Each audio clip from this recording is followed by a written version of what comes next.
Chapter 3. Now the serpent was more subtle than any beast of the field which the Lord God had made. And he said unto the woman, Yea, hath God said, Ye shall not eat of every tree of the garden? And the woman said unto the serpent, We may eat of the fruit of the trees of the garden, but of the fruit of the tree which is in the midst of the garden God hath said, Ye shall not eat of it, neither shall ye touch it, lest ye die. And the serpent said unto the woman, Ye shall not surely die, for God doth know that in the day ye eat thereof, then your eyes shall be opened, and ye shall be as gods, knowing good and evil.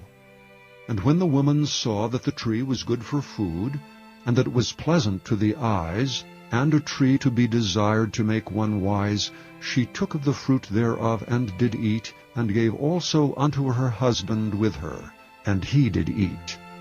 And the eyes of them both were opened, and they knew that they were naked, and they sewed fig leaves together, and made themselves aprons. And they heard the voice of the Lord God walking in the garden in the cool of the day, and Adam and his wife hid themselves from the presence of the Lord God amongst the trees of the garden.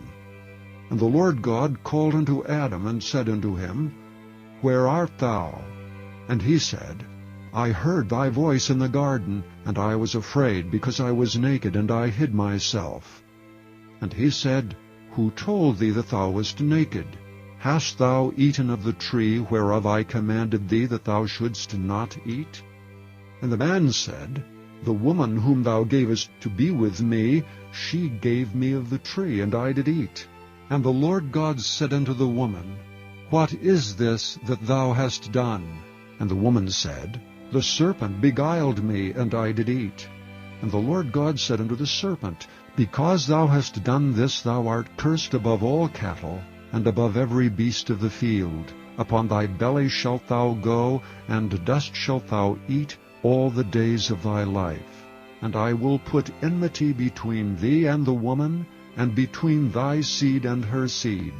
It shall bruise thy head, and thou shalt bruise his heel. Unto the woman he said, I will greatly multiply thy sorrow and thy conception. In sorrow thou shalt bring forth children, and thy desire shall be to thy husband, and he shall rule over thee. And unto Adam he said, Because thou hast hearkened unto the voice of thy wife, and hast eaten of the tree of which I commanded thee, saying, Thou shalt not eat of it, cursed is the ground for thy sake. In sorrow shalt thou eat of it all the days of thy life. Thorns also and thistles shall it bring forth to thee, and thou shalt eat the herb of the field. In the sweat of thy face shalt thou eat bread, till thou return unto the ground, for out of it wast thou taken, for dust thou art, and unto dust shalt thou return. And Adam called his wife's name Eve, because she was the mother of all living. Unto Adam also and to his wife did the Lord God make coats of skins, and clothe them. And the Lord God said, Behold, the man is become as one of us, to know good and evil.